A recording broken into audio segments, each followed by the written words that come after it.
जय हिंद प्यारे साथी। आइए शुरू करते हैं आज की हमारी इस परिचर्चा को। आज की परिचर्चा में हम लोग बात करेंगे कौन बनेगा समीक्षा अधिकारी सीरीज के अंतर्गत अंतिम महायज्ञ यानी कि महा मैराथन, जो कि आपकी यूपीएससी, यूपीपीसीएस, आरओ जितनी परीक्षा होती है सबके लिए महत्वपूर्ण होने वाला है। और हम लोग बेसिकली टारगेट कर रहे हैं दिसंबर आरओ और पीसीएस को। तो इसमें हम लोग देखने वाले हैं तुगलक राजवंश को, और इसमें होगा पीवाईक्यू डिस्कशन, यानी अब तक जो पिछले वर्ष प्रश्न पूछे गए हैं और आगे जो पूछे जाएंगे इन सभी का जिक्र इनमें होने वाला है। ठीक है, तो देखिए आगे बढ़ते हैं। आगे बढ़ने के क्रम में हम लोग देखेंगे, ठीक है, तुगलक राजवंश को। तुगलक राजवंश में आपका जो क्वेश्चन बन सकता है वह बनेगा कि तुगलक राजवंश का जो शासन है वह कब से कब तक चला। यानी कि आप लोगों से क्वेश्चन बन सकता है तुगलक वंश का शासन काल कब से कब तक रहा। तो देखिए 1320 से लेकर 1414 तक तुगलक वंश का शासनकाल चलता रहता है। ठीक है, इसके बाद हम लोग देखेंगे, आप देखिए गयासुद्दीन तुगलक। ठीक है, गयासुद्दीन तुगलक जो कि 1320 से लेकर 25 तक शासन करता है। ठीक है, गयासुद्दीन तुगलक ने जो है तुगलक वंश की स्थापना की। ठीक है, आपसे क्वेश्चन पूछा जाए कि तुगलक वंश की स्थापना किसने की, तो आप सभी को बताना है कि तुगलक वंश की स्थापना गयासुद्दीन तुगलक ने की है। ठीक है, तुगलक ने जो है गाजी की उपाधि धारण की थी। ठीक है, तुगलक ने जो है गाजी की उपाधि धारण की थी, इसीलिए इसे गाजी मलिक के नाम से जाना जाता है। ठीक है, इसने जो है तुगलक राजवंश की स्थापना की और गाजी की उपाधि धारण की, जिसके कारण इसे गाजी मलिक के नाम से जाना जाता है। ठीक है, आगे बढ़ते हैं। इसने जो है अलाउद्दीन खिलजी के सुधारों को उलट दिया और अलाउद्दीन खिलजी की कठोरता की नीति के विपरीत उदारता की नीति अपनाई। ठीक है, इसने उदारता की नीति अपनाई। ठीक है, गयासुद्दीन तुगलक ने नहरों का निर्माण कराया, डाक व्यवस्था को दुरुस्त किया। ठीक है, नहरों का निर्माण करवाया और डाक व्यवस्था को दुरुस्त किया। देखिए मैं जिस चीज को अंडरलाइन करूंगा बेसिकली आपको केवल और केवल उसी पर फोकस करना है, उसी को ध्यान में रखना है। और आप लोग नोट तो बिल्कुल मत बनाइएगा, खाली रिवाइज कीजिए, पोथा मत तैयार करने लग जाइएगा, नहीं तो मूर्खता की परिभाषा में, मैंने बार बार कहा है, मूर्खता की परिभाषा में नंबर 1 आ जाओगे आप। ठीक है, कलेक्टर की तैयारी तो छोड़ो। अगला आता है आपका गयासुद्दीन तुगलक ने जो है तुगलकाबाद। ठीक है, गयासुद्दीन तुगलक ने जो है तुगलकाबाद नगर बसाया। यह पहला सुनियोजित बसा बसाया नगर था। ठीक है, गयासुद्दीन तुगलक ने जो है तुगलकाबाद नामक नगर बसाया, यह पहला सुनियोजित बसा हुआ नगर था। ठीक है, आगे बढ़ते हैं।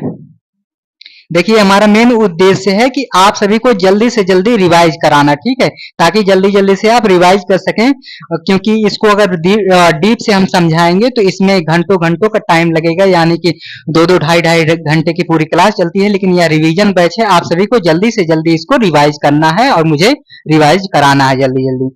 देखिए सूफी संत निजामुद्दीन औलिया से इनका मतभेद हुआ। ठीक है, इनका मतभेद हुआ निजामुद्दीन औलिया से। किससे हुआ? निजामुद्दीन औलिया से। निजामुद्दीन औलिया ने इनसे कहा था हुनुज दिल्ली दूरस्थ, अर्थात दिल्ली अभी दूर है। आप सभी से क्वेश्चन पूछा जा सकता है कि दिल्ली अभी दूर है कथन किसका है, तो यह कथन जो है निजामुद्दीन औलिया का है।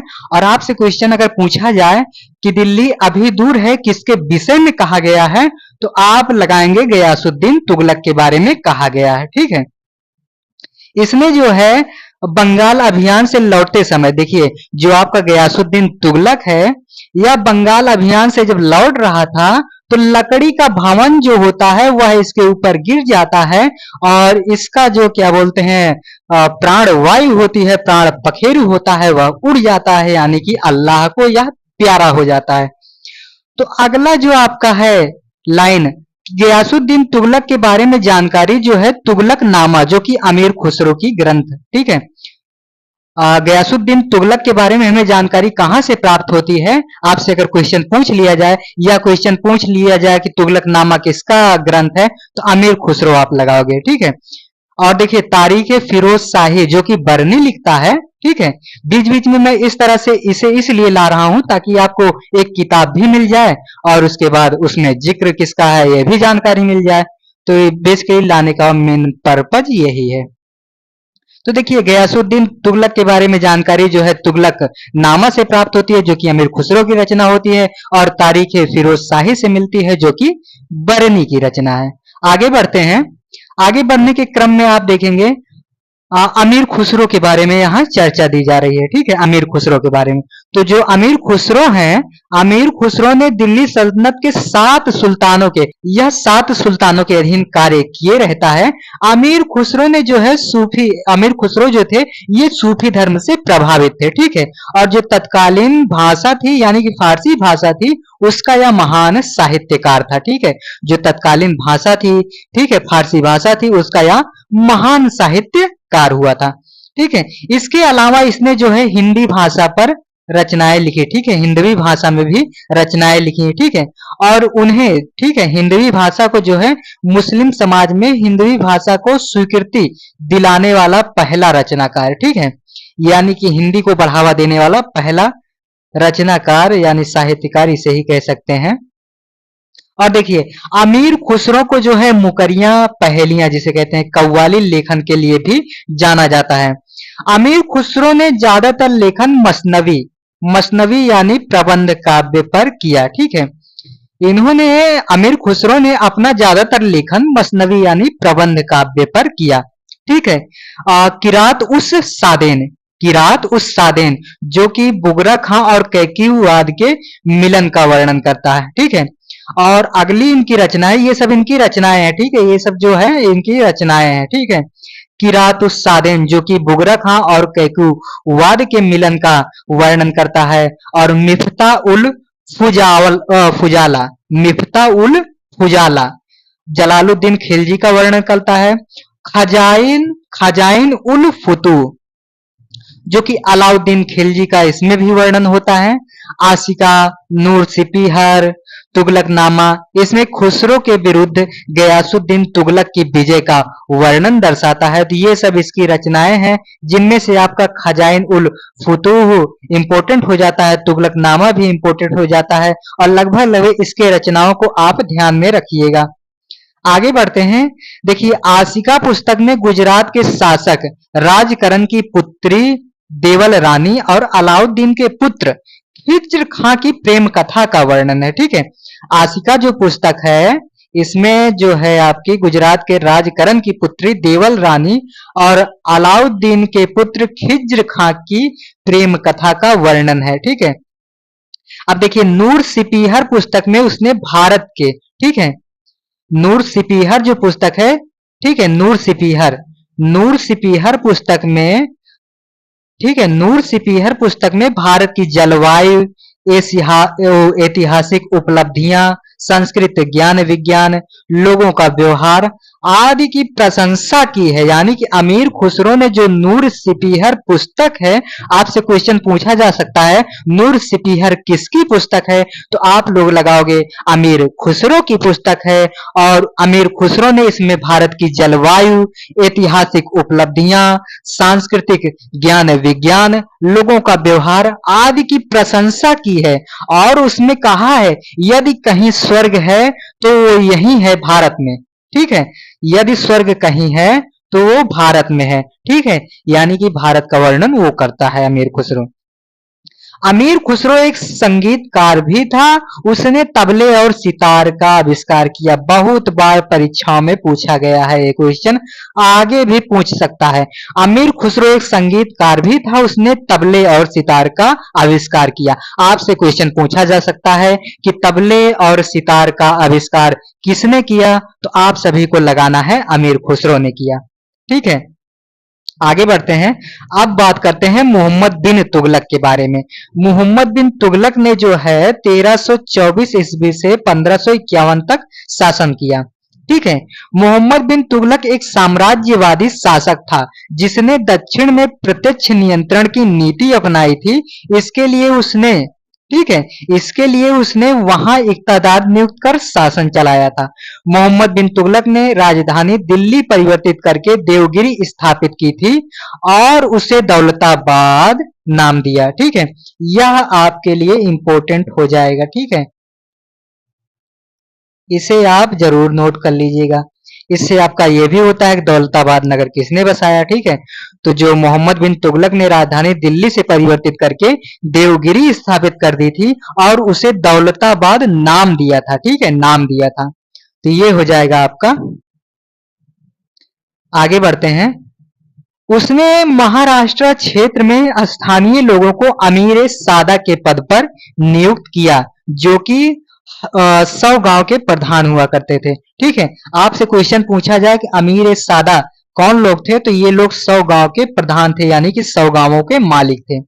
दिल्ली सल्तनत में मोहम्मद बिन तुगलक पहला सुल्तान था जिसने हिंदुओं को बड़े पद पर नियुक्त किया।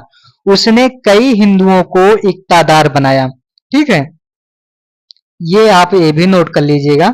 ठीक है, आपसे गलत कराने के लिए स्टेटमेंट दे सकता है कि अलाउद्दीन खिलजी ने जो है क्या बोलते हैं, हिंदुओं को बड़े पद पर नियुक्त किया और उसने हिंदुओं को इक़्तिदार बनाया, तो आप कहोगे नहीं, यह काम जो है मोहम्मद बिन तुगलक ने किया। ठीक है, मोहम्मद बिन तुगलक के समय में ही 1336 ईस्वी में हरियर और बुक्का ने विजयनगर साम्राज्य की स्थापना की। यहाँ से देखिए, ये भी कई बार परीक्षाओं में पूछ लिया गया है कि 1336 ईस्वी में यानी कि विजयनगर साम्राज्य की स्थापना कब होती है और विजयनगर साम्राज्य की स्थापना किसने की। तो ये आपका यहाँ से क्वेश्चन भी मिल जाता है। और ये स्थापना जो है मोहम्मद बिन तुगलक के समय में होता है। 1336 ईस्वी में हरियर और बुक्का नाम के दो भाई होते हैं जिन्होंने विजयनगर साम्राज्य की स्थापना कर डाली। तो यहाँ से आपके कई क्वेश्चन एक साथ मिल गए। अब देखिए, 1346 ईस्वी में अमीर सादा ने विद्रोह करके बहमनी राज्य की स्थापना कर दी। जो ये 100 गांव के मालिक हुआ करते थे, इन्हीं में से कुछ लोगों ने अपना विद्रोह कर दिया और विद्रोह करने के बाद बहमनी राज्य की स्थापना कर डाली। आगे बढ़ते हैं। इक़्तिदारी में सुधार। इसने इक़्तिदारी में कौन कौन से सुधार किए उसके बारे में हम लोग जान लेते हैं। तो उसने नौकरशाही का विस्तार किया और इसके साथ ही इक़्तिदारी के सामाजिक आधार को बढ़ाया। उसने प्रशासन में बड़ी संख्या में विदेशी, सूफी, चिश्ती, धर्मांतरित, हिंदू, अमीर सादा, साधारण पृष्ठभूमि के व्यक्ति आदि को भर्ती किया। यानी कि इक़्तिदारी में इसने बहुत लोगों को और प्रशासन में बहुत लोगों को भर्ती किया। आगे बढ़ते हैं। सांकेतिक मुद्रा। देखिए, इसने सांकेतिक मुद्रा को चलाया, जो यह इसकी सबसे बड़ी हार कह लीजिए या अनुपलब्धि कह लीजिए। ठीक है, मोहम्मद बिन तुगलक ने जो है चांदी के स्थान पर, ठीक है, चांदी के स्थान पर कांसे का सिक्का चलाया। सांकेतिक मुद्रा में जो है, अब देखिए सांकेतिक मुद्रा क्या होती है। सांकेतिक मुद्रा में जो है मुद्रा का मूल्य धातु के आधार पर नहीं, यानी कि अगर वह सोने की भी वस्तु हो, ठीक है, सोने की भी धातु हो, तो उसका मूल्य सोने के आधार पर नहीं, उसका मूल्य जो है राजा निर्धारित करेगा। यानी कि राजा अगर कह देगा कि इस सोने के बिस्किट के यानी कि सिक्के का भाव जो है 2 रुपए है, तो उसकी कीमत 2 रुपए हो जाएगी। ठीक है, यही कारण था कि यह असफल रही। ठीक है, यह सिक्का प्रणाली असफल रही। देखिए, सांकेतिक मुद्रा में मुद्रा का मूल्य धातु के आधार पर नहीं अपितु सुल्तान द्वारा निर्धारित की जाती थी। ठीक है, इसे सही तरीके से लागू नहीं किया गया, जिसके कारण, ठीक है, जिसके कारण घर घर में सिक्का ढाले जाने लगा। इस प्रकार यह असफल हो गया। यानी कि जब देखिए किसी को मान लो सोने का सिक्का मिल गया, ठीक है, अब वह सोने का सिक्का उसे मिल गया तो सोने का सिक्का उसने रख लिया। ठीक है, सोने का सिक्का रख लिया, बल्कि लोहे आदि का सिक्का जो होता था, ठीक है, धातु अन्य धातु का सिक्का होता था, वो राजा के खजाने में डाल देता था। तो राजा को जो मिला, क्या बोलते हैं, लोहा लोहा आदि प्राप्त हुआ और जो है सोना वोना सब जो है सब अन्य लोगों के पास चला गया। तो आगे बढ़ते हैं। अब देखिए, इसने कृषि में कौन कौन से सुधार किए। ठीक है, मोहम्मद बिन तुगलक ने कृषि में कौन कौन से सुधार किए। ठीक है, तकावी ऋण यानी कि अग्रिम ऋण दिया इसने। उसने दीवाने अमीर कोही नामक एक अलग से कृषि विभाग की स्थापना की। आपसे क्वेश्चन पूछ सकता है कि दीवाने अमीर कोही क्या था, तो आप बताएंगे कृषि विभाग था। ठीक है। मोहम्मद बिन तुगलक ने बंजर भूमि को कृषि योग्य करना चाहा, ठीक है। यानी कि जो बंजर भूमि थी उसको इसने सोचा कि कृषि योग्य बनाया जाए और इसके लिए उसने किसानों को बेहतर फसल उगाने के लिए प्रेरित किया। यानी कि इसने लोगों को इकट्ठा किया और कहा, मेरे साथियों, मेरे किसान भाइयों और बहनों, ये जो बंजर भूमि है इसको हम उपजाऊ बनाना चाहते हैं और उपजाऊ बनाने के क्रम में आप सभी का जो है महत्वपूर्ण योगदान चाहिए। इसलिए हे मेरे किसान भाइयों और बहनों, आओ और इस बंजर भूमि को आप लोग उपजाऊ बनाओ। तो इस तरीके से जो है ये कृषि सुधार करता है। आगे बढ़ते हैं, इसकी धार्मिक नीति क्या थी? ठीक है, धार्मिक नीति के कारण उलेमा इससे नाराज थे, ठीक है। धार्मिक नीति के कारण जो उलेमा लोग थे इससे नाराज हो गए। मोहम्मद बिन तुगलक जो है अपनी उदार नीतियों के कारण जाना जाता था, ठीक है। उदार नीतियों के कारण यह जाना जाता था। इसने जो है गोमठ को दान दिया, ठीक है। गोमठ दान दिया इसने जो है। आप देखो, यहां देखो, होली, ठीक है। अब देखिए उलेमा लोग काहे इससे नाराज ना हो। अब ये होली खेल रहा है, ठीक है, होली खेले रघुवीरा। और ये देखिए जैन जिन प्रभु महासूरी से मिल रहा है, ठीक है। जैन आचार्य जिन प्रभासूरी से मिल रहा है, तो उलेमा लोग इससे क्यों नहीं नाराज होंगे। ये जाके हिंदू लोग का पर्व मना रहा था। ये दरअसल दिखाने की कोशिश कर रहा था कि मैं क्या बोलते हैं, सर्वधर्म संभाव, यानी कि सभी धर्मों का सम्मान करने वाला हूं, ठीक है। उदारता की नीति अपना रहा था। आगे बढ़ते हैं। आगे देखिए, मोहम्मद बिन तुगलक की जानकारी, यानी कि मोहम्मद बिन तुगलक नाम का एक शासक था जो कि तुगलक वंश से संबंधित था। तो उसकी जानकारी हमें कहां से प्राप्त होती है, ठीक है।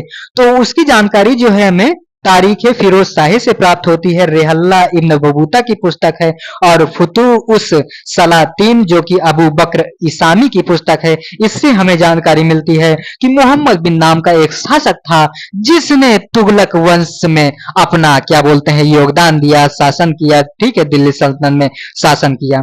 तो इस तरीके से आप देखिए, यहाँ आप उसके क्या बोलते हैं उससे संबंध भी पढ़ लिए और यहाँ आपने 3 किताबों का भी अध्ययन कर लिया। तो सही पढ़ने की रणनीति ये होती है, रिवाइज करने की रणनीति ये होती है, शॉर्ट नोट से इसे कहते हैं। तो आगे बढ़ते हैं। आगे देखिए, सिंध और थट्टा के विद्रोह को दबाते हुए मोहम्मद बिन तुगलक की मृत्यु हो गई। यानी कि सिंध और थट्टा में विद्रोह हुआ और उसी विद्रोह को दबाने के चलते यह अल्लाह को प्यारा हो गया। यानी कि इस अल्लाह ने इसकी आत्मा को अपनी तरफ बुला लिया, ठीक है।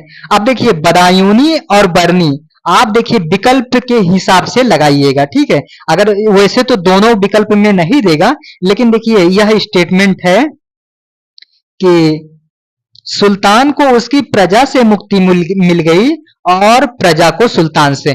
यानी कि आपके सामने अगर विकल्प आ जाए कि प्रजा को क्या बोलते हैं, प्रजा को सुल्तान से मुक्ति मिल गई और सुल्तान को प्रजा से, यह कथन किसके विषय में कहा गया है? तो आप लिखोगे मोहम्मद बिन तुगलक के विषय में कहा गया है। और किसने कहा है? तो बदायूनी और बरनी ने, ठीक है। आगे बढ़ते हैं, यह वेरी इंपॉर्टेंट है, ठीक है, वेरी वेरी इंपॉर्टेंट। आगे बढ़ते हैं। अब बात आती है फिरोज शाह तुगलक के बारे में। फिरोज शाह तुगलक ने भी बहुत सारे काम किए थे, तो इसलिए यह काफी इंपॉर्टेंट हो जाता है। आगे बढ़ते हैं, ठीक है। मोहम्मद बिन तुगलक के बाद फिरोज शाह तुगलक शासक बने, जिनका शासनकाल जो है 1351 से 88 तक रहता है, ठीक है। इसके काल में इक्तादारी व्यवस्था कमजोर पड़ गई थी तथा अमीर और उलेमाओं की शक्ति जो है बढ़ गई थी, ठीक है। उसने दीवाने मुक्त खराज एवं ख्वाजा की कठोरता को नहीं अपनाया, ठीक है, इसने इसे नहीं अपनाया। फिरोज शाह ने नहरों का निर्माण के लिए अतिरिक्त कर लगाया, ठीक है। इसने जो है नहर निर्माण के लिए कर लगाया, जिसे हब्स ए सर्व यानी कि सिंचाई कर कहते हैं, ठीक है, सिंचाई कर कहते हैं, हब्स ए सर्व, ठीक है, हब्स ए सर्व। तो आप इसे नोट करे रहिएगा। मैं यहाँ फिर एक बार दोहरा देता हूं कि जिन जिन पर मैं हाईलाइट कर रहा हूं, ठीक है, पॉइंट बना रहा हूं, उसी उसी को आप सभी को बेसिकली ध्यान में रखना होगा। आगे बढ़ते हैं। फिरोज शाह तुगलक ने मोहम्मद बिन तुगलक द्वारा किए गए अग्रिम कृषि ऋणों को माफ कर दिया, यानी कि जो कृषि ऋण होते हैं उसको इसने माफ कर दिया।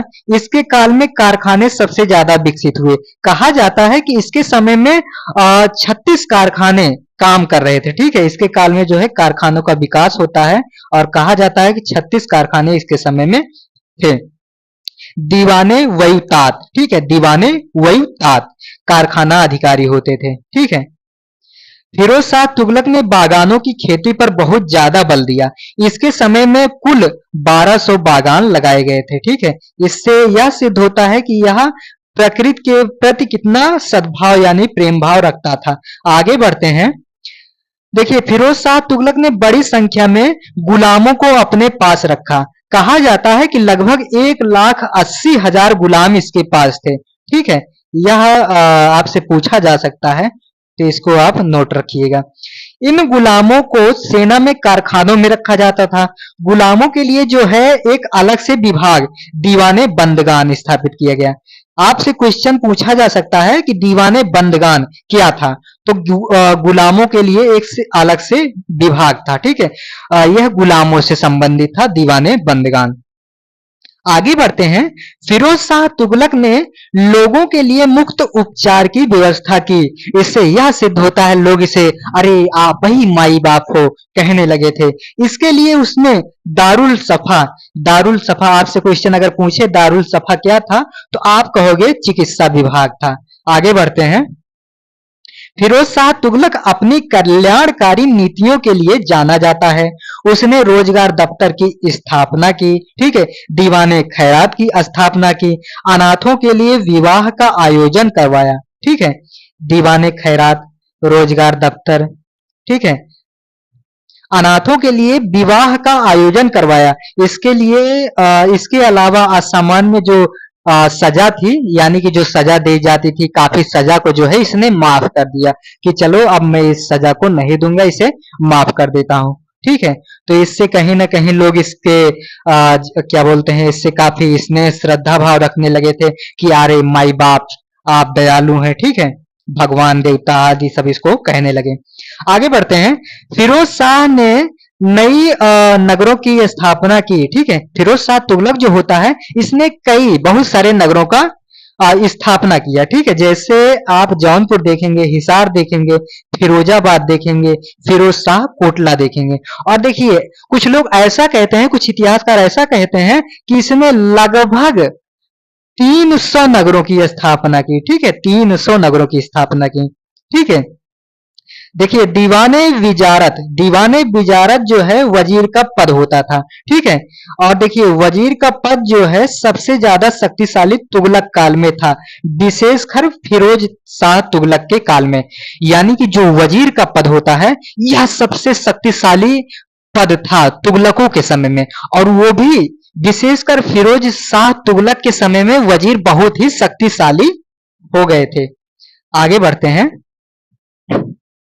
देखिए, नसीरुद्दीन चिराग देहलवी चिश्तिया सूफी संत थे।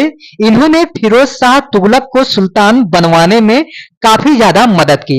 जैसे देखिए, आपने इसके पहले पढ़ा था कि मलिक काफूर जो है वह अलाउद्दीन खिलजी के जो अभियान होते हैं उसमें एक पिलर, एक आधार स्तंभ के रूप में अपनी भूमिका निभाई। तो उसी तरीके से नसीरुद्दीन चिराग देहलवी चिश्तिया सूफी संत थे। इन्होंने फिरोज शाह तुगलक को सुल्तान बनवाने में योगदान दिया। ठीक है, फिरोज शाह तुगलक ने संस्कृत की कई आयुर्वेद की पुस्तकों का अनुवाद करवाया, जिसे दलाइले फिरोज शाही कहा गया। ठीक है, जिसे दलाइले फिरोज शाही कहा गया। ठीक है, आगे बढ़ते हैं। देखिए, फिरोज शाह तुगलक के समय में धर्म की क्या दशा थी, तो देखिए फिरोज शाह तुगलक ने खलीफा से 2 बार खिल्लत लिया। उसने शरीयत के अनुसार शासन करने का दावा किया। इसके तहत उसने खराज, खुम्स, जजिया, जकात के अतिरिक्त सभी करों को समाप्त कर दिया। ठीक है, इसके अलावा जो कर होते हैं, इसके अलावा जो है जो और कर थे उसको इसने माफ कर दिया। इसके समय में उलेमाओं का प्रभाव काफी बढ़ गया था। इंसाए मेहरू से देखिए इंसा नेहरू एक किताब होती है जिससे उलेमाओं के सख्त की क्या बोलते हैं वर्णन मिलता है। ठीक है, आगे बढ़ते हैं। देखिए उसने बड़ी संख्या में मस्जिदों और मदरसों का निर्माण करवाया और साथ ही उलेमाओं को दान भी दिया, यानी कि बहुत ही नेक काम कर रहा था। मस्जिद बनवा रहा था, मदरसे का निर्माण करवा रहा था और उलेमाओं को दान भी दे रहा था। उसने जो है सूफियों के मजारों पर महिलाओं के जाने पर रोक लगा दिया, यानी कि सूफियों के मजारों पर महिलाएं नहीं जा सकती थी। ठीक है, फिरोज शाह तुगलक पहला शासक था जिसने पहली बार ब्राह्मणों पर भी जजिया कर लगाया था। जजिया अलग से भी वसूला जाता था।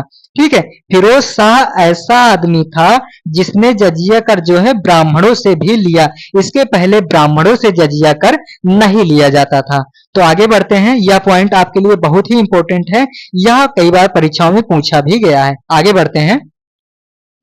प्रशासन से उसने हिंदुओं को बाहर किया, इसके साथ ही होली का त्योहार भी बंद करवा दिया। इसके पहले जो शासक था उसने देखो कैसे कैसे होली के त्योहार में भी भाग लिया, लेकिन इसने जो है होली का त्योहार जो है उसको बंद कर दिया। ठीक है, इसके काल में एक बोधन नाम के व्यक्ति को मृत्यु दंड दिया गया, जिससे यह पता चलता है कि इसके समय में मृत्यु दंड दिया जाता था। अब देखो, और उसकी सजा यह थी कि वह जो है इस्लाम का अपमान किया, यानी कि उसने इस्लाम का अपमान किया था।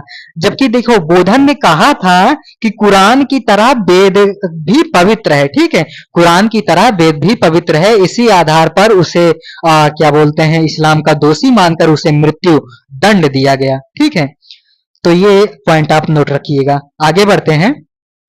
देखिए भवन निर्माण, अपने वजीर खान ने जहां तेलंगानी के मकबरे का निर्माण करवाया था, जो कि एक तेलुगु ब्राह्मण थे। इस मकबरे की विशेष बात यह थी कि भारत में पहली बार अष्टकोणीय आधार पर भवन निर्माण का कार्य हुआ था। यह कई बार परीक्षाओं में पूछा गया है। आप इसे अगर नोट नहीं करते हैं तो आप पक्का इसे आप नोट कर लीजिए।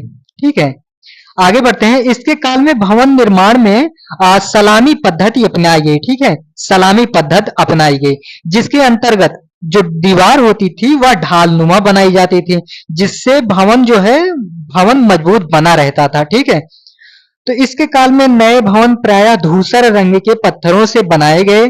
इस प्रकार नए भवनों के निर्माण में लाल बलुआ पत्थर का उपयोग नहीं किया गया। ठीक है, आपसे आपको फंसाने के लिए क्वेश्चन पूछ सकता है कि फिरोज शाह तुगलक के समय में जो है लाल बलुआ पत्थर का प्रयोग किया गया था, तो आप लोगों को कहना है नहीं, प्रयोग नहीं किया गया था, नहीं किया गया था। ठीक है, तो ये हो गया। आगे बढ़ते हैं। देखिए दिल्ली सल्तनत कालीन इतिहास लेखन। ठीक है, दिल्ली सल्तनत कालीन यानी कि हम पूरे दिल्ली सल्तनत को अब यहाँ लेकर चल रहे हैं कि जो लिखी गई है किताबें उसमें कहां से लेकर कहां तक कौन से लेखक ने कहां तक वर्णन किया है। ठीक है, दिल्ली सल्तनत काल में जो है 1260 ईस्वी तक का इतिहास जो है 1260 ईस्वी तक का इतिहास जो है मिनहाज ए सिराज। ठीक है, मिनहाज ए सिराज यानी कि तबकात नासरी। ठीक है, तबकात नासरी जो पुस्तक है मिनहाज सिराज की है, उसने दिल्ली सल्तनत में जो है 1260 ईस्वी तक अपनी जो वहां के शासक वगैरह थे उनकी क्या बोलते हैं उपलब्धियों यानी कि उनके बारे में वर्णन किया है। ठीक है, 1266 से जो है 1357 ईस्वी तक बरनी की पुस्तक है तारीख फिरोज शाही, इसमें मिलता है। और देखिए 1357 ईस्वी से तुगलक वंश के आगे का इतिहास अफीफ की पुस्तक, देखिए तारीख फिरोज शाही दो लोगों ने लिखा है, एक अफीफ में भी लिखा है। ठीक है, तो देखिए 57 तक जो है बर्नी ने लिखा है, फिर उसी का जो पार्ट 2 है उसी को आगे बढ़ाते हुए जो है अफीफ ने भी लिख डाली है।